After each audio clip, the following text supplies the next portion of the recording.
Hey guys, आज का topic क्या है?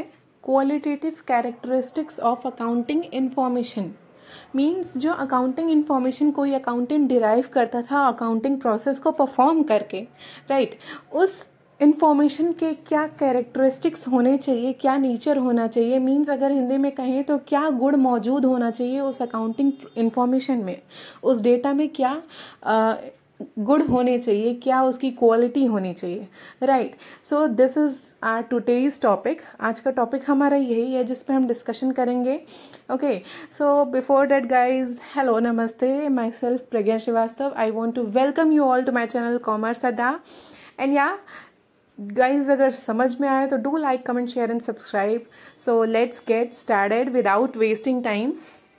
Okay, so coming back to the point, coming back to the topic, what are the main characteristics of accounting information? किसी भी accounting information के क्या characteristics होने चाहिए?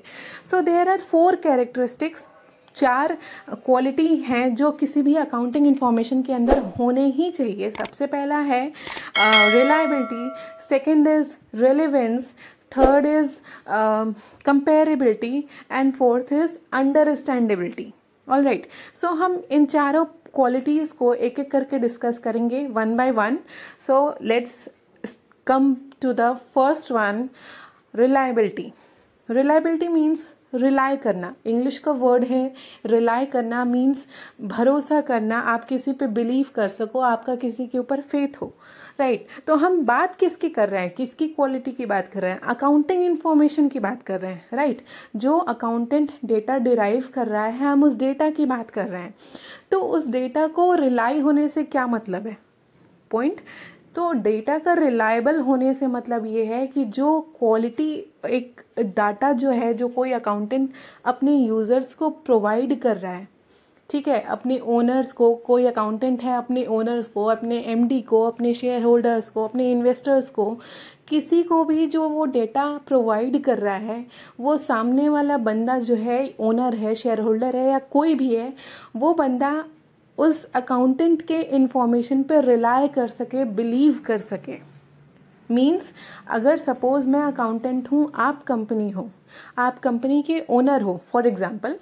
सो अगर मैं आपको डेटा प्रोवाइड करती हूँ, आपको किसी भी मैटर पे डेटा चाहिए, किसी भी प्रॉब्लम के लिए डेटा चाहिए, आपको अकाउंटिंग इन्फॉर्मेशन है, जानना है कि आपकी कंपनी का क्या स्टेटस है, आपने अकाउंटेंट को बुलाया और पूछा कि भैया क्या स्टेटस है कंपनी का, मुझे रिपोर्ट दो, ठीक है।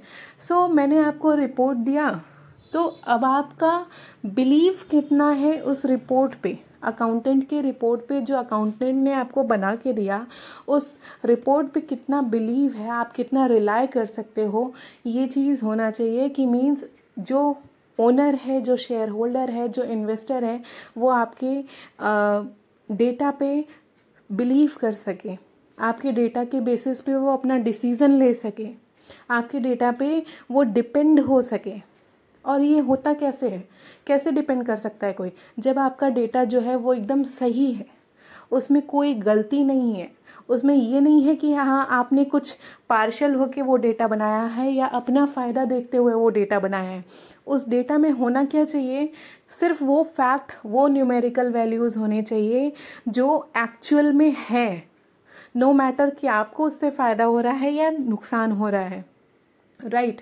सो कोई भी डेटा फ्री फ्रॉम एरर होना चाहिए, वो बायस्ड नहीं होना चाहिए, मिसस्पेल्ड नहीं होना चाहिए, न्यूमेरिकल वैल्यूज़ सही होने चाहिए और सिर्फ वो फैक्ट्स होने चाहिए जो एक्चुअल में हैं। तभी आप आपके अकाउंटेंट पे बिलीव करोगे। ऑल राइट, आई होप कि आपको ये पॉइंट समझ में आया हो। Next is relevance. Relevance means relevant, you can say related to. So suppose आप ओनर हो, आपको किसी मैटर पे, किसी पर्टिकुलर टॉपिक पे डिसीजन फॉर्मुलेट करना है, आपने अकाउंटेंट से डेटा मांगा और वो डेटा किसी और मैटर का ला के दे दिया। आपको जो नीड थी, आपकी जो रिक्वायरमेंट थी, उस मैटर से रिलेटेड वो डेटा आपको नहीं प्रोवाइड करके किसी और मैटर का डेटा आपको प्रोवाइड करता है, तो क्या वो डेटा आपके काम का है? बिल्कुल नहीं। सो रेलेवेंस मीन्स कोई भी अकाउंटिंग इन्फॉर्मेशन जो है, जो अपनी ओनर्स को या यूज़र्स को प्रोवाइड कर रहा है अकाउंटेंट, वो रिलेटेड होना चाहिए, मैटर से रिलेवेंट होना चाहिए, हिंदी में अगर हम कहें तो प्रासंगिक होना चाहिए, राइट। मीन्स सपोज करो आपको मैटर डिसीजन फॉर्मुलेट करना है किसी भी मैटर पर, आपको कंपनी के लिए स्ट्रैटेजी फॉर्मुलेट करनी है, पॉलिसी फॉर्मुलेट करनी है, आपने अकाउंटेंट से डेटा लिया और वो डेटा किसी लास्ट ईयर की स्ट्रैटेजी का हो या इंफॉर्मेशन का हो या फाइनेंशियल ईयर का हो, तो वो आपके किसी काम का नहीं है। सो कोई भी अकाउंटिंग इंफॉर्मेशन करंट ईयर का होना चाहिए, रिलेटेड होना चाहिए टॉपिक से या मैटर से, तभी वो आपके काम का है, अदरवाइज वो बेकार है। All right, so this was relevant. Now coming to the third point, that is understandability. Understandability means understand करना, सिंपल मीन्स समझ पाना। तो होना क्या चाहिए कि अकाउंटिंग इंफॉर्मेशन जो एक्सप्रेस कर रहा है फैक्ट या न्यूमेरिकल वैल्यू या कोई भी डेटा, जो बात अकाउंटेंट उस डेटा के थ्रू आप तक पहुंचाना चाह रहा है। अकाउंटेंट क्या होता है, कोई डाटा जो है वो खुद बोलता है। कैसे बोलता है? अकाउंटेंट अपनी बात अपने डेटा के थ्रू आप तक पहुंचाता है, ठीक है, कि भैया ये स्टेटस है आपकी कंपनी का, ये आपका प्रॉफिट है, ये लॉस है, ये स्टॉक है, ये एसेट है, ये लायबिलिटीज़ है। कुछ भी डेटा जो अकाउंटेंट आपको प्रोवाइड कर रहा है, वो अकाउंटेंट अपनी बात आपको बता रहा है, किसके थ्रू? उस डेटा के थ्रू।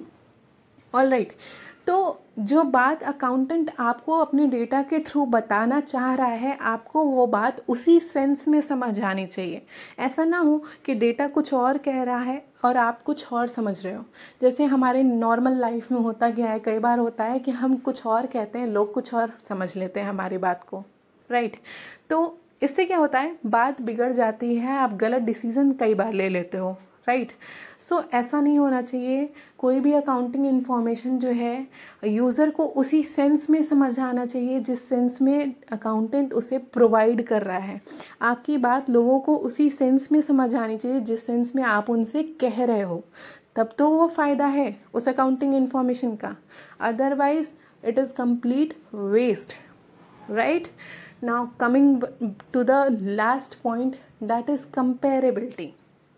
कंपेरेबिलिटी मीन्स क्या? आप कंपेयर कर सको, ठीक है, आप कंपेयर कर सको, आप कंपनी के विद इन कंपेयर कर सको, कंपनी के आउटसाइड कंपेयर कर सको। विद इन मीन्स अगर हम कंपनी के intra form means with in, last year का हमारा क्या प्रॉफिट था, लास्ट ईयर की बैलेंस शीट क्या थी, लास्ट ईयर का लॉस क्या था, लास्ट फाइनेंशियल ईयर जो हमारी थी उसमें क्या प्रोविज़न थे, क्या रिज़र्व था, क्या डिप्रिशिएशन था, क्या स्टेटस था कंपनी का, अगर हम इस ईयर्स के फाइनेंशियल रिपोर्ट से कंपेयर कर रहे हैं, that is intra firm. And if you talk about inter firm, तो इंटर फर्म में क्या है कि कोई भी कंपनी अपनी नेक्स्ट कंपनी से या अपने आउटसाइड किसी कंपनी के फाइनेंशियल रिपोर्ट से कंपेयर कर रहे हैं, ठीक है। मीन्स उस नेक्स्ट कंपनी का क्या पोजीशन है, क्या स्टेटमेंट है, क्या उनके एसेट्स हैं, क्या लायबिलिटीज़ हैं, क्या प्रॉफिट मार्जिन्स हैं। सो अगर हम उससे कंपेयर करते हैं तो that is inter firm. And if you are comparing within the company then it is inter firm. All right guys, so these are the 4 qualitative characteristics of accounting information which are needed to be in an accounting information. First one is reliability, then second is relevance, and third is comparability, and last is understandability. I hope कि आपको मेरी बात समझ आई होगी, I hope कि आपका concept थोड़ा भी क्लियर हुआ होगा।